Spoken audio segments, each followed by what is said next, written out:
Yeah, welcome everybody, and thank you all for joining today's webinar, Benchmarking Digital Maturity, in our series, How to Succeed at B2B Digital Transformation. I'm joined today by two fantastic speakers, experts on this topic, Charlene Li and Fred Geyer. I will get to the introduction here in a minute. Just to ground ourselves, the webinar is for 1 hour. We start on time, we end on time. And we will spend 40 minutes with our panelists here, and then we have enough time, 15 to 20 minutes, to focus on your questions.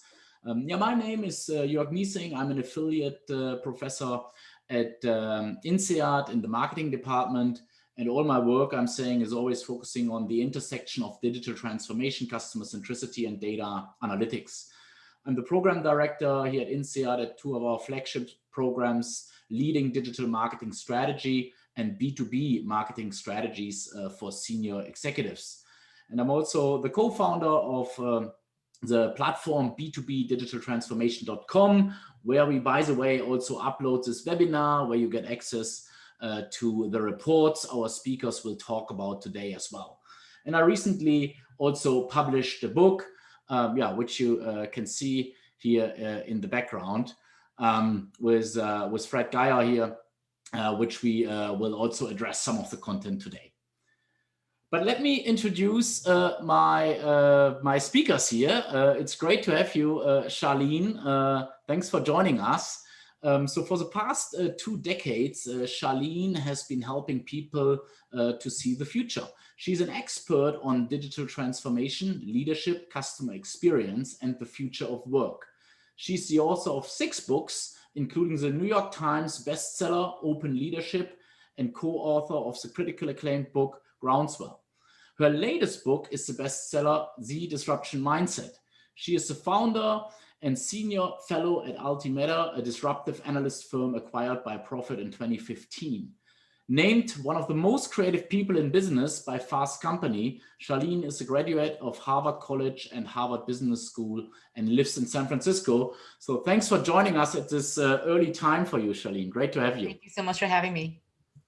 And then we have Fred Geyer, a senior partner at Profit and B2B expert. Profit, a global growth consultancy firm. He helps major insurance, healthcare, and technology companies in the US and Europe to accelerate growth by becoming more relevant to their customers in a changing world. Fred focuses on transforming brands to become more customer-centric and more effective users of digital technologies and data. His work with companies like J&J, Electrolux, Medtronic, Avery, Denison, or AXA provides clients with insights into best practices for successful transformation. Fred is the co-founder of B2B Digital Transformation.com, and as I said, the co-author of the book we published together. Fred holds an AB from Harvard University and an MBA from Columbia Business School. Thanks a lot, Fred, for joining us today. Good to have you. Hi, everybody. Happy to be here. Great. Just for you, the audience here, thanks for joining us today. What we want to do is we want to start with talking about the impact of COVID-19, and then we want to dive into these 2 studies our authors, our speakers have been published just recently, which are around this topic, as well as the important topic of digital maturity and transformation leadership. As I said, you can download the full studies free of charge on our resource hub.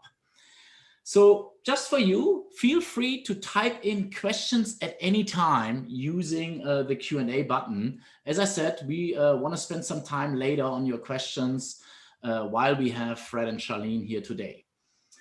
So enough said, let's dive right into it. And I want to start with a little poll here for our audience.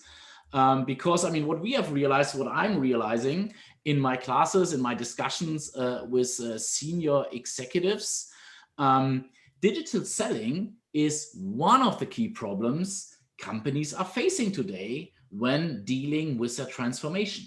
So question for the audience, simple question. Let me launch the poll here. What was the impact of COVID-19 on your company's digital selling? from little impact because we don't do digital selling to little impact, we are already well prepared. So let me give you a second while you are voting.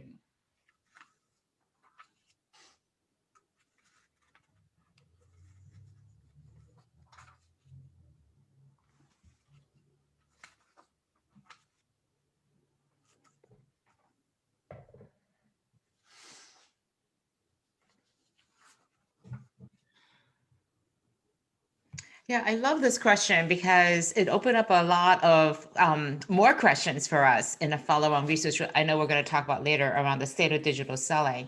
But you'll see, I'm curious to see what the results are, and especially what we found in our research. So let me share the results, Charlene, because maybe first question for you. I mean, you as one of the authors of this study, I mean, is this in line with what you are seeing? Are you surprised? I mean, looks like many of the people in our audience have also significant gaps.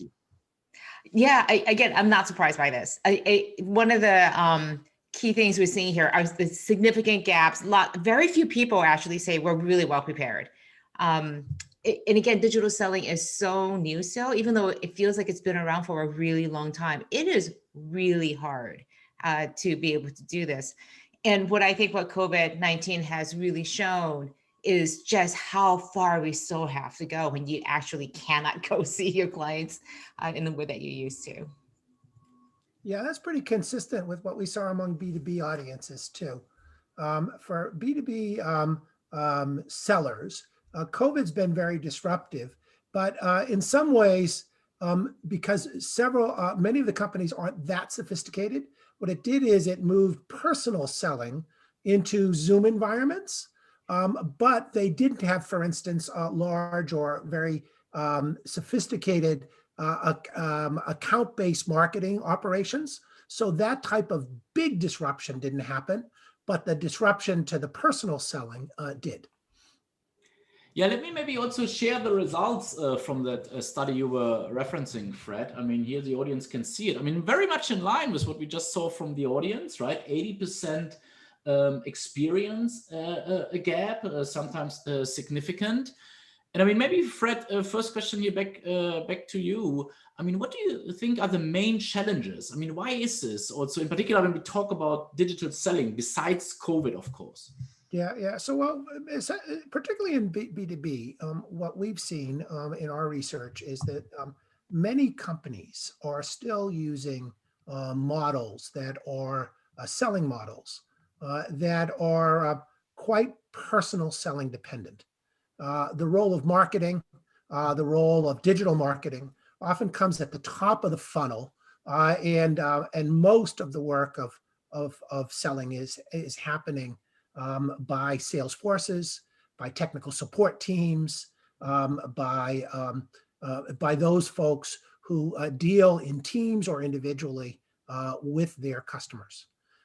And what we're seeing is that, of course, that was disrupted. But we're also seeing those companies, and we're going to talk about this a little bit later, but those companies who had already moved to more, I'll call them modern or digital models, where sales and digital marketing work hand in hand together, they've actually been able to really make some make some gains in this period because they were already prepared. And we'll come back to that.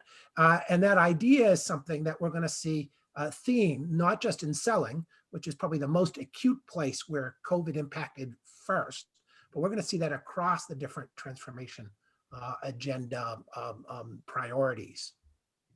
Yeah, let me maybe go back here to some of the results from your study.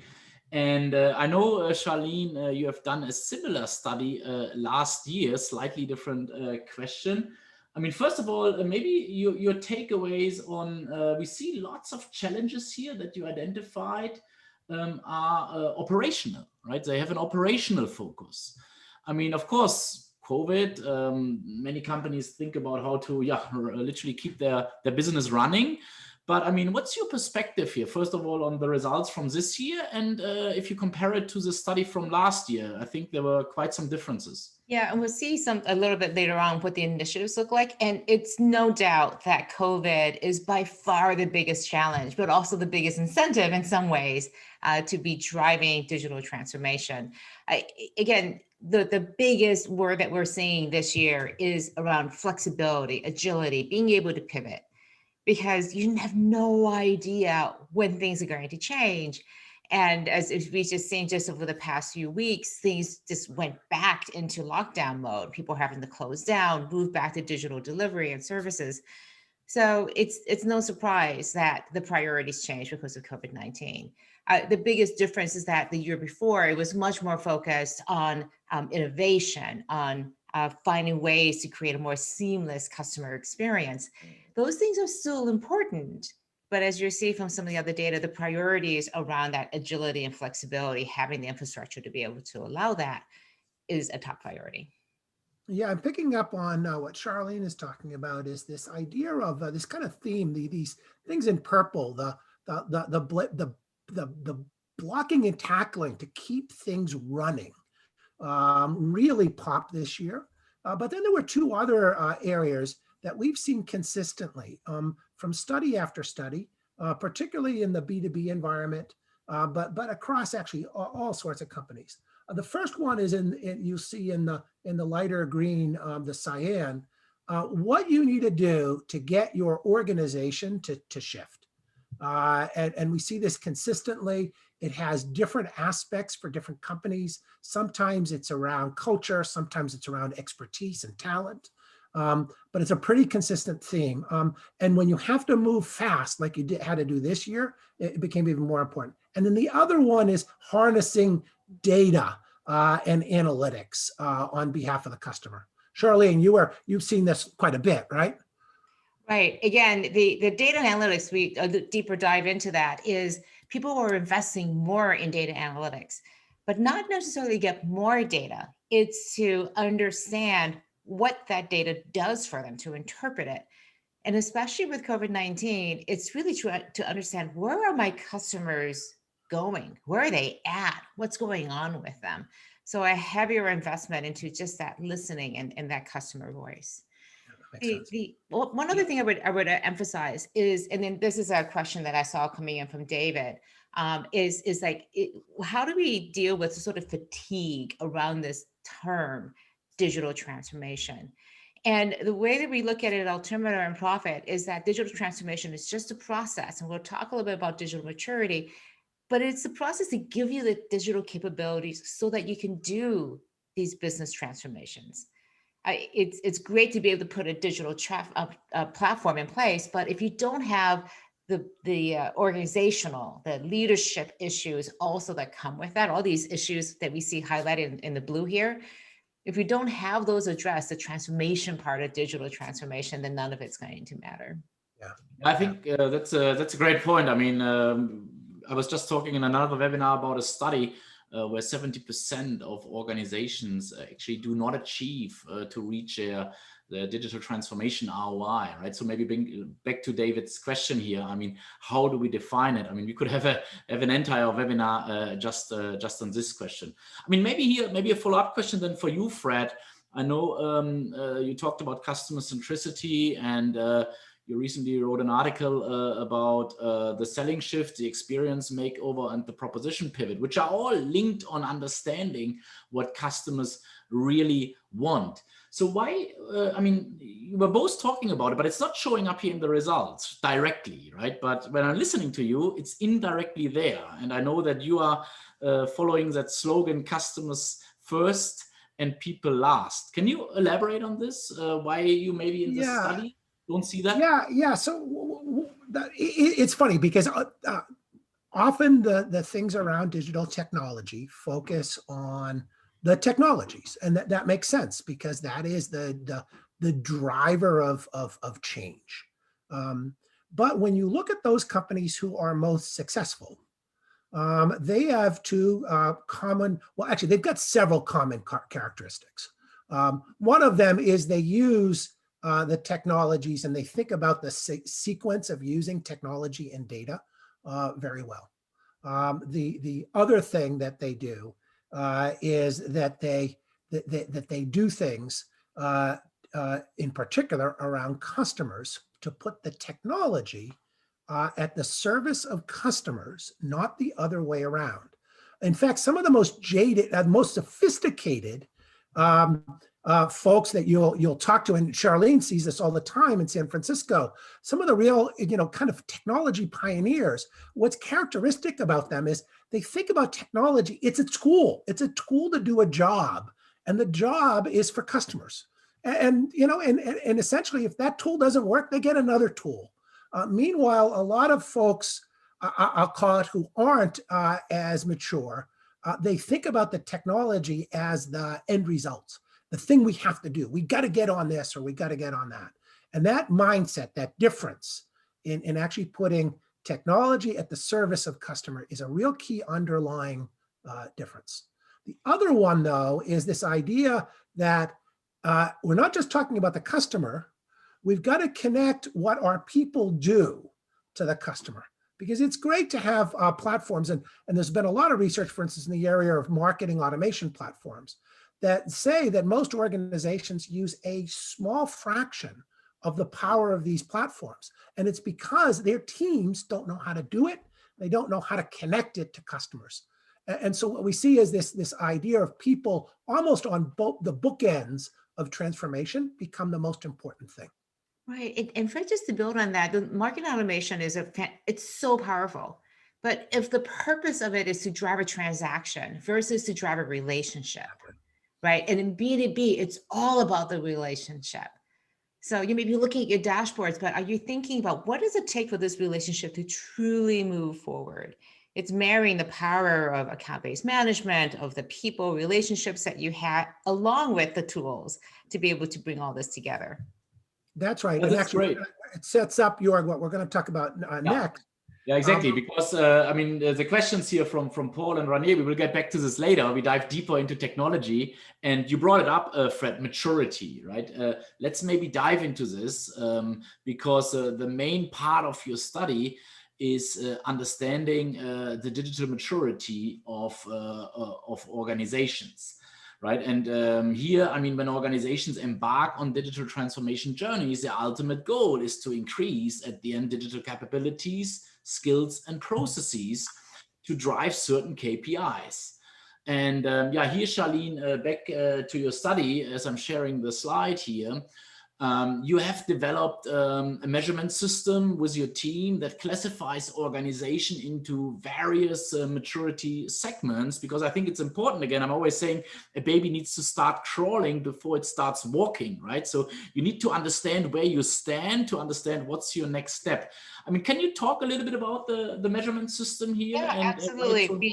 We came up with 26 different metrics across 5 different topic areas of what digital maturity looks like. So it's an instrument that we actually measured people against. And so the 5 stages we came out to are obviously, first one, they're just trying to figure out, how do we actually do this? How do we have digital capabilities that are important to our business transformation? Stage 2, they're starting to lay the foundation. So doing experiments, really going out there, focusing on customer experience primarily. Stage 3 is where the vast majority of people are. You're focusing on digitizing, in particular, your operations. It's very department focused. So you've got selling, you've got marketing, even HR, even finance, supply chain, procurement. Everyone is doing their thing. Stage 4 is where the trouble really begins. Because at this point, to realize those true business transformations, you've got to make sure all of these departments that are now digitized start integrating. And that integration runs into problems. And the major reason, Jörg, that you were saying why so many companies don't meet their expectations is because, you got marketing expectations here, selling expectations here. It is not an enterprise-wide strategy for how you're going to build these digital capabilities. So if everyone's working in so many different directions, stage 4 is where it all has to come together. And it sometimes feels like you're starting over. But at stage 5, you have everything figured out. You can actually literally push a button and transform your business now because you have these capabilities in place. So what we found is that depending on where you're sitting, the way that digital transformation look is going to be very different. So these are some of the stages and the initiatives that they have. So the top two lines here, modernizing IT infrastructure and improving operational agility, are the two top things for pretty much every single category. You can even see stage 4, how important the integration of the IT platform is for them. But take a look at stage 5. They are less focused on operational agility and also on organizing customer data because they've done it already. Their top initiatives are instead around accelerating innovation and creating that seamless customer experience. So you may want to do those things early on, but the payoff really doesn't focus, and you see that in the business transformation until you're in stage 4 and 5. Those like holy grail is what you're trying to aim for. Got to pay the dues to get there. Yeah, and there's one thing that really came up, and I think this is this idea that Charlene was talking about, which is this idea of integration.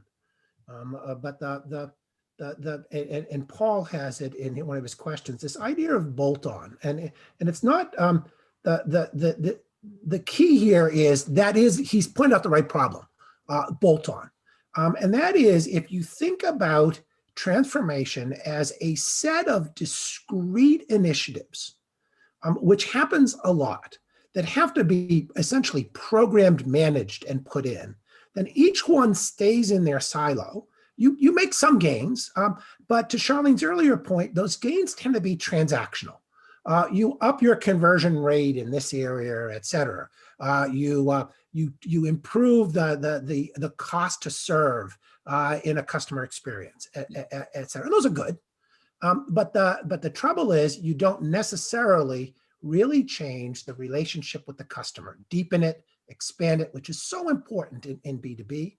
But that only happens when you shift from thinking about transformation as this set of individual projects to a rapid adoption of technologies on behalf of customers, where you start to learn, and where other capabilities like moving fast, using agile, customer understanding, and most importantly, departments working with each other start to come into play, and your ability then to go faster, to get on a cycle of change, starts to increase. Yeah, no, thanks. This is very insightful. Maybe a provocative question here for both of you. I mean, you looked at digital maturity of the organization. What about digital maturity of the customer, right? If I think about two organizations that are maybe falling into the same stage, but they are serving completely different customers, but they all got the same survey here, do they not have to do different actions depending on where their customers stand? Or are you saying, doesn't really matter, we have to push our customers to these digital solutions? In every single industry we looked at, there was a stage 5 company. And so the fact that the high bar that is being set across all industries, because your customer isn't only your customer, they're also customers of Amazon, they're also customers of Alibaba, they're customers of all of these top companies, regardless of the industry. So you may be in a laggard industry, so to speak, but the reality is their expectations, especially around marketing and sales and customer experience, is set so high. Our subscores for those two categories were lower across everybody because the expectations are so high. What good looks like, what success looks like, is at a much higher bar than every other category. Yeah, so, go and ahead. This is where there's a myth. There's a myth that in B2B they're not as advanced, and all of the recent research. There are several other studies that have just come out from Altimeter on the state of digital selling and the state of digital marketing. And they show that this is really bonkers. That, to Charlene's point, that even if you're in an industry as a customer, let's just say you're a purchasing agent or you're a design engineer, et cetera, you're a customer, you have essentially learned to use digital tools in so many formats, in so many places, that your expectations are just as high as those people who work in B2C companies or those people who work in B2B to C companies. We see no gap, no difference. Now, that doesn't mean the industry is sophisticated. What it does mean is that the customers are essentially willing to give room to those companies that can move the ball ahead here. Yeah, I mean, maybe while we're talking about these strategic initiatives, I see a great question here from Joseph about who is driving that transformation, right? Right, in your study, Charlene, Fred, it says mostly by the CIO, but on the other hand, you said earlier, Fred, we should use technology to serve the customer. Right? If it's okay, let's skip ahead to this. Because I think this is kind of York, can you show? We've got a slide later on, Joseph, that we're going to just skip over to. Yeah. It's a great question. It's a great question. No, that's because it's one. I mean, as I believe it. York, can you go all the way down to toward the end? Yeah. Yeah. There we go. Right, York hits it right on the head. And so the first question is, does it make sense? Yeah, it makes sense that it's the way it is this way. But there's an interesting pattern. I'm going to set Charlene a little bit about this, that those transformations that were a little bit more transformative tended to be more CEO driven. Can you talk about that a little, Charlene? Sure. If you're further along and larger in size, it starts evening out depending on the industry, the size and the stage between the CEO and CIO. They jockey back and forth. And it's because, again, the definition of digital transformation and digital maturity is that you're building these capabilities to allow enterprise-wide business transformations. And that purview, that perspective across the organization sits in three places in an organization: the CEO, the CIO, and the CFO. Everybody else is very functional in their roles. So there's been a lot of focus on CMOs taking a big role in this. And that was true early on when it was much more focused on customers. In stage 1 and 2, you see the CMO really being much more relevant. But as you go through these transformations, as you mature, other departments are there. And it's harder and harder for the CMO to play that influential enterprise role, sponsoring all of digital transformation. They play an instrumental role because of their perspective of seeing the customer. They're so close to the customer. But we know they're not the only ones, as sales and service also come up in their digital transformation efforts. Yeah, and as we talked about this, our implication as we think about it, particularly B2B companies, where CMOs do not play necessarily as big a role as they do in other organizations. That the key is not that they should be in charge.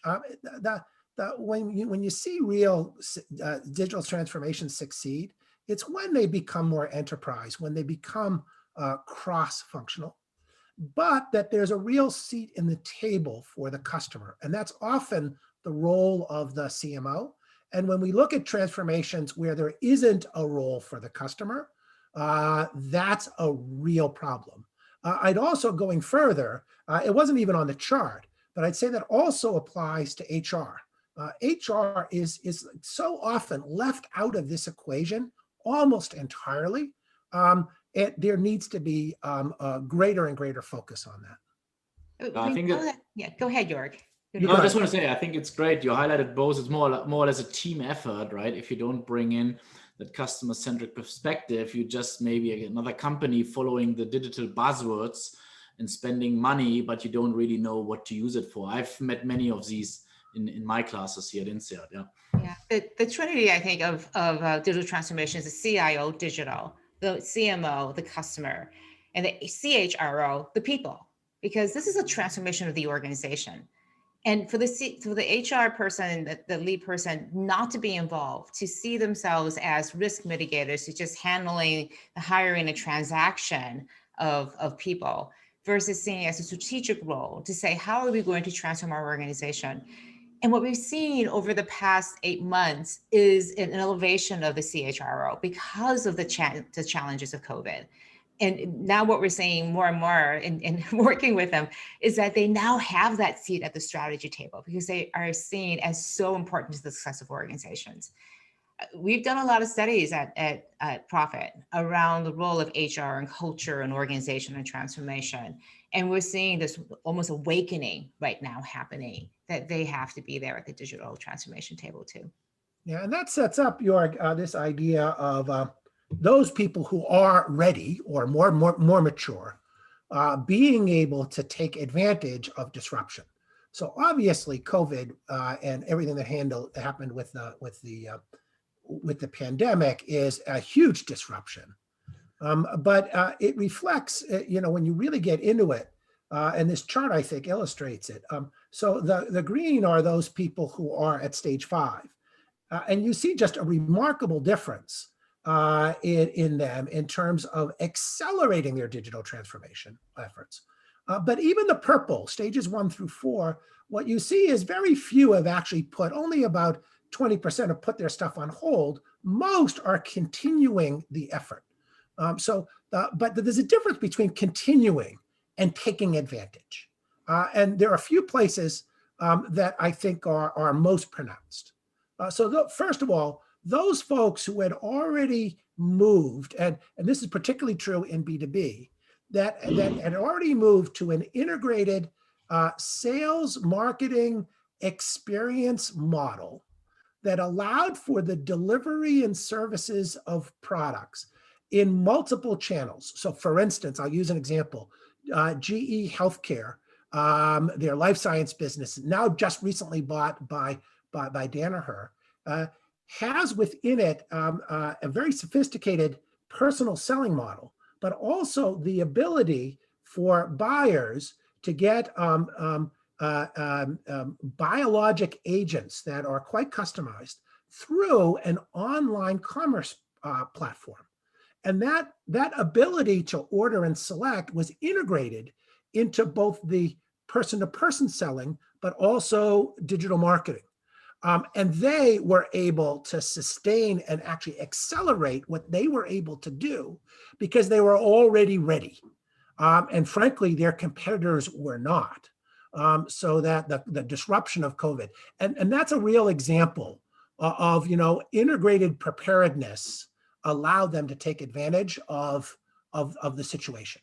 Right? But maybe here a question for Charlene. I mean, because you said earlier, COVID forced many companies into digital selling, so that's maybe an advantage. But now it really, looking at the slide, right, looks like the ones that are behind will fall behind even more, right? I mean, what's your perspective here? I mean, again, they're in danger of that, but we're also seeing companies suddenly get pushed into this digital space. I mean, just to give some perspective, we accomplished in 5 or 10 days back in March what we would have thought would have taken 5 or 10 years. And some organizations responded really well to this. Other ones just kind of took a few months to figure it out. But I would say across the board, most companies have weathered the transition to a digital workspace and collaboration a lot better than they ever thought they would. And so I find that the ones who have really taken to heart that this is a fundamental transformation of the way business is done, not a temporary one. And are we rethinking the way that they lead, the way that they work, the way they collaborate, and really preparing themselves for this hybrid distributed world that we're going to be living in. The ones who are looking at that as a true transformation of the business and not a temporary blip are the ones who are really taking advantage of what's happening out there. Disruption creates opportunities for change. Yeah. And there are so many opportunities right now. The needs haven't shifted for a customer, haven't gone away. They just shifted to other areas. And the ones who are using these technologies, but also making the organizational changes are the ones who are seeing it and reaping the rewards. Yeah, let's maybe dive to that slide, and maybe Fred, question for you here. You just addressed the digital tools by maturity stage. I mean, Fred, I mean, you analyzed this for B2B companies here. I mean, what's your takeaway? And that goes also back to some of the questions we had earlier from the audience about the usage of technology. So first, an overall observation. B2B companies were not very different from B2C or B2C companies. There's a myth that's out there that B2B companies need to really look at, essentially B2C, that's where all the action is. They're laggards. We found that just wasn't true. In fact, one of the most interesting insights from the work that Charlene had done is that, in fact, if anybody's a little ahead of the game, it's B2B to C companies, because they've got to serve both audiences, and it requires a little development. So that's the first thing. That this picture that we're showing here is not that different than other companies, and the implication of that is that B2B companies have other B2B companies they can learn from, right? They don't have to go into other fields. The second one is the extent, because remember, stage 4 and 5 represent about a quarter of the population. There's not enough sample size to say we know exactly that it's a quarter, but roughly that. And what you see is the adoption of what only a few years ago were thought of as cutting edge technologies. Well, when about a quarter are adopting, and now things like AI, and now that it's actually going into stage 3, which is about 50% of all companies, you can see that the cutting edge has really moved. AI is becoming part of almost all the basic programs. The idea of mapping a digital journey is becoming standard practice among those people who are moving transformation ahead. Conversational technologies is another place that it's just really just taken off. And the use of them is become, and we say, when, by the way, we mean conversational technology, we mean things like the simple chat box to avatars, et cetera. So that we're talking about. So what's really interesting here is the rate of adoption. At the same time, in stage 3, what you do see, and it's not really reflected in this so much, but in stage 3 companies, a lot of this is about doing the basics at scale, but to Charlene's earlier point, doing them at at scale within departments. And one of the things I'd love to point out is the real precipitous increase in a stage 3 company to the use of agile business practices.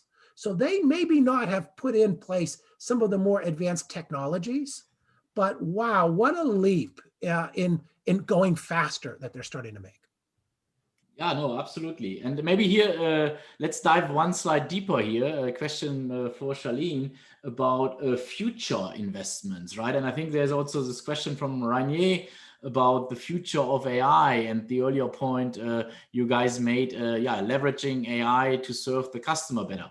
I mean, can you elaborate here? Looks like AI, machine learning, besides, of course, video conferencing, thanks to COVID, is the most important priority for companies to invest in.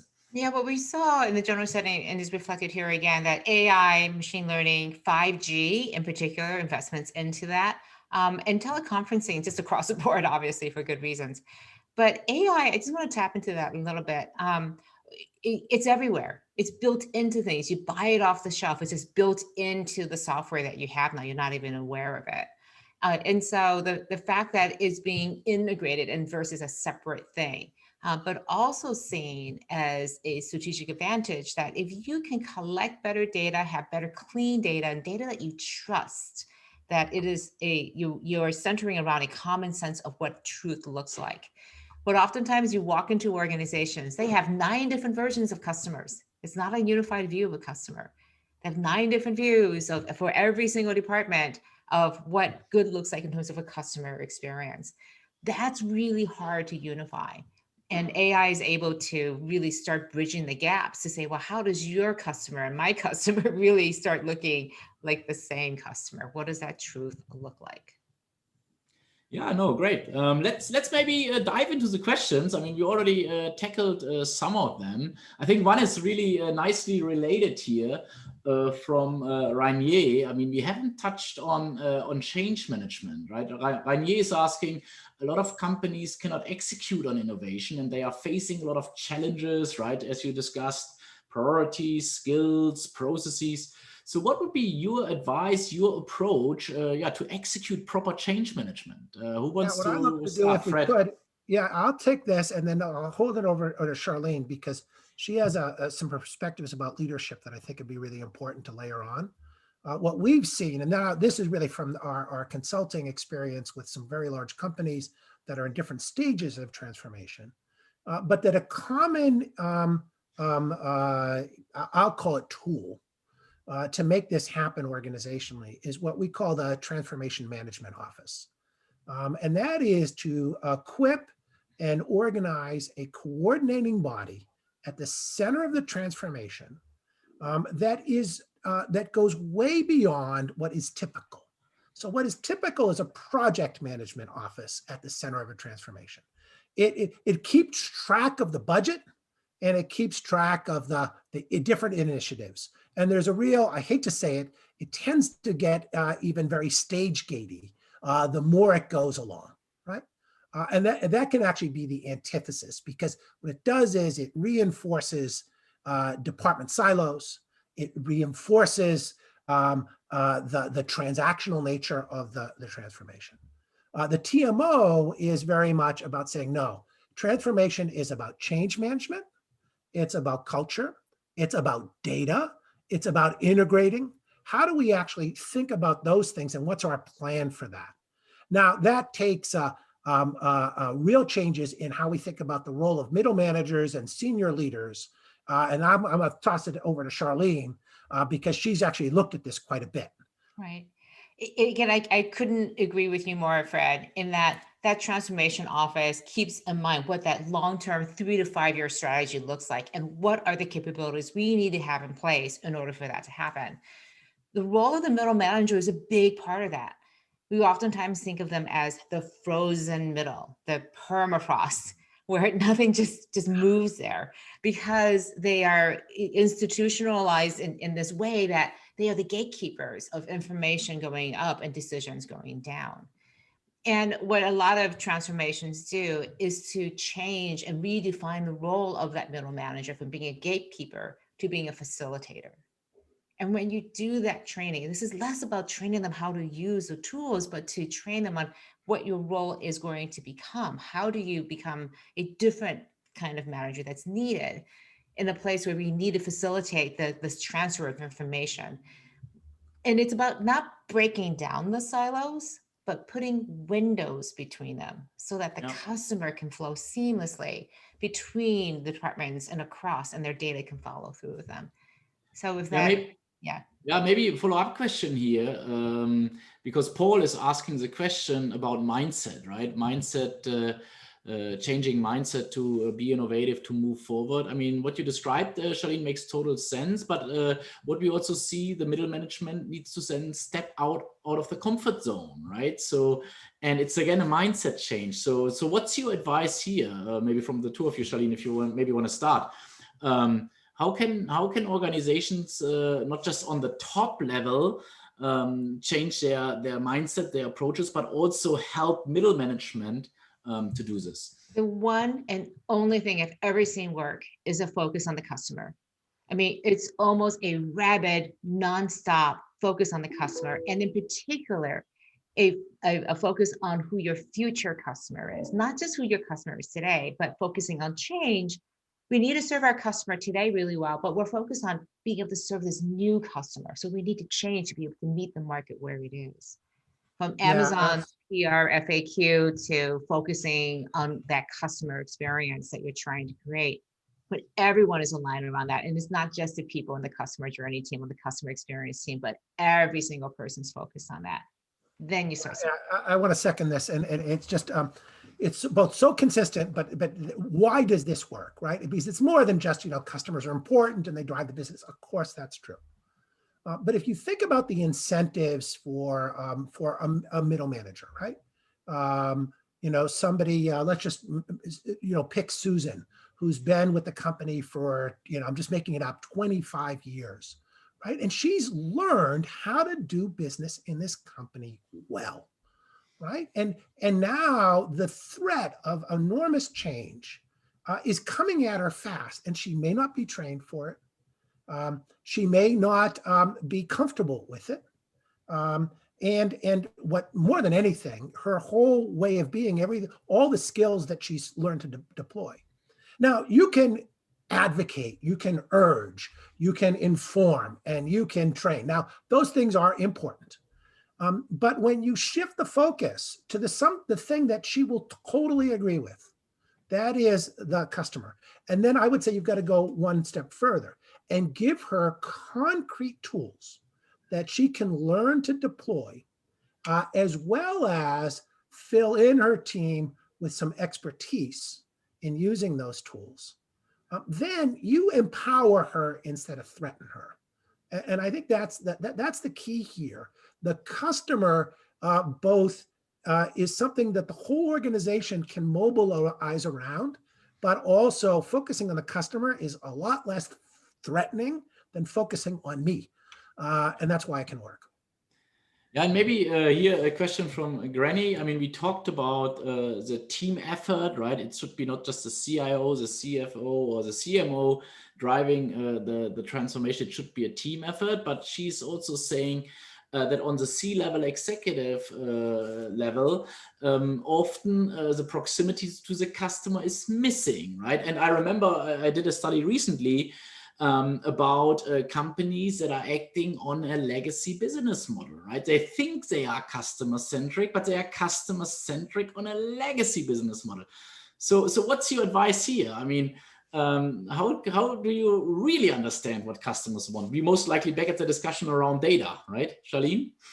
Well, you can look at data charts and everything. There's nothing like really meeting and feeling with your customers. I really believe in the use of empathy maps, where you're truly trying to understand what is it that they say, think, feel, and do. They're usually 4 different things. Really, truly understand who your customers are is what they're doing. There's no substitute for that. At Home Depot, the top senior executives are required to work half a day in a store. They have adopted a store so they can go in there, work it, see it, talk to the customers. So they're always connected. And it is a ritual that they go through. And it's blocked off on their calendar. It is saint to do that. When I talked to the CFO at Adobe, talking about their transformation, he sounded like the CMO. He could talk to me about every single need and want that a customer would have. And he needed to do that, and his team needed to do that so they could model the changes for the business transformation. There's no shortcuts to this. You have to be able to push that customer perspective, that one model of who your customer is, deep into the organization.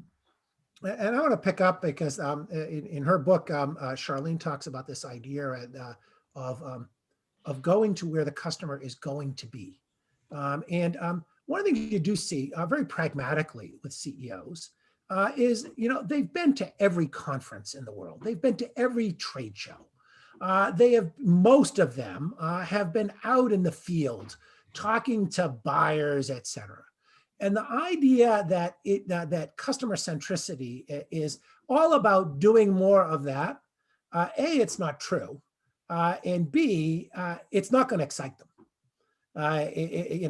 But the idea that they're in conversations with customers about what's next, what's around the corner, how they're feeling, what they're afraid of. Those are conversations that CEOs, COOs, they love to have, and it's getting that shift to take place, because it excites them and it excites the organization, but also it gets to the heart of what the real opportunity is. Finding out by being out there that my price is 5% too high is not going to drive transformative change, right? But getting at what are some real unmet needs that have only really become clear that they are unmet needs because of what's changing. Now that's where there's some real action. Yeah, maybe interesting also question linked to the discussion from Patrick. How do you overcome the fact that still a number of CHROs have somewhat limited digital savviness? And yes, Patrick, we see that at INSEAD as well in some of our executive program for HR. Any perspective here from the two of you? Yes, again, I think you're seeing some programs now focusing much more on the use of applicant tracking systems, but it's still very much digital in terms of managing transactions, managing volumes and data. It isn't that transformative HR perspective of how do you change cultures because of technologies. Just to give you an example, if you wanted to change a culture, you change your beliefs and behaviors. And because so many behaviors now are digital, you can now see if your change management initiatives are working, not in 2 months or 2 weeks, but like in 2 hours. Is it actually working or not? Then you can make adjustments. And the way to work with CHROs when I've sat down with them is to do two things.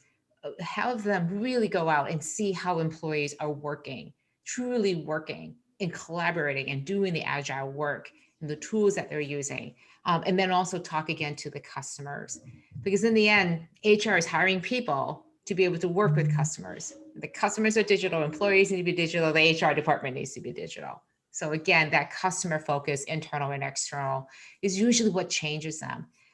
And here's the thing, you don't have to be a total whiz-bang technology person to use these tools. I keep saying, if you can shop online, you can use any of these tools. The question is, what is the job? What is the relationship you want to have? How is it going to be changed and transformed? And this is something in the language that HR absolutely understands. Great. Yeah, in the interest of time, maybe Fred, last question for you as a brand management consultant from Tony here. How would you describe the relationship between digital transformation and brand transformation? Do you see a difference? I do. And especially in the B2B context, they are not necessarily hand in hand. They can be, but they are not always. To the extent that what we're talking about is becoming more customer-centric, then there is a real role for the brand to play, especially the brand for the organization and for customers, to be a symbol and an embodiment of the change that we're making. And one of the best examples I can give you of that is Adobe's brand, right? We think of that brand so differently now than only a decade ago because of the digital changes that they implemented, first to become a SaaS player, then to become essentially a platform for customer experience. Profoundly different than where they were before. So there's definitely a hand-in-hand thing. But on the other hand, I think there are a lot of brands that already have within them all of the ingredients that they need with their current brand to undertake digital transformation. And they shouldn't let the brand, I'll call it, get in the way. That they need to get going on the transformation and let that play out as they go along. Sometimes you can make, as much as we talk about integration, you can make the transformation depend on too many things. And that what we see most importantly, you brought it up at the beginning, the key to being successful is getting going, taking the steps. That's why this whole maturity model makes sense. And for some companies, they start to pull in everything and then nothing happens. Right? Yeah, maybe last question for each of you, 20 seconds, right? I mean, you have talked to so many executives, you're constantly doing great research. I mean, based on your experience, what would be your 20-second advice, the one key takeaway for the audience when they transforming their organizations to digital customer-centric organizations? Charlene, you want to go first? Sure. The one question I ask organizations, I ask permission to walk around and just ask people some questions. And the one question I really want to ask them is, who is your customer? If people cannot answer this one fundamental question, then nothing else matters. So make sure people have one model, one idea across the entire organization, an understanding of who that customer is. If you don't have that, you can't do anything else. Garbage in, garbage out. Yeah, Fred. I'm in the same place, and I would just, because I always go to kind of what do you do next? And then once you have that, combine a funny mix for that customer. What are some big things we can do for them? And what are some quick wins we can execute right now to get going in the direction that we want to go in? Great comments here at the end. So again, confirming the importance of a customer-centric transformation. Great, great note to end on. I mean, looking at the time, we unfortunately have to wrap up. Let's see, there are some questions still unanswered. Sorry for that. We see, maybe we do, by the way, I see a few questions around data. Fred and I are also planning to do a webinar around data analytics as well when it comes to transformation. But yeah, thanks a lot, Charlene and Fred, for the great insights here you were giving to the audience. Lots of great takeaways.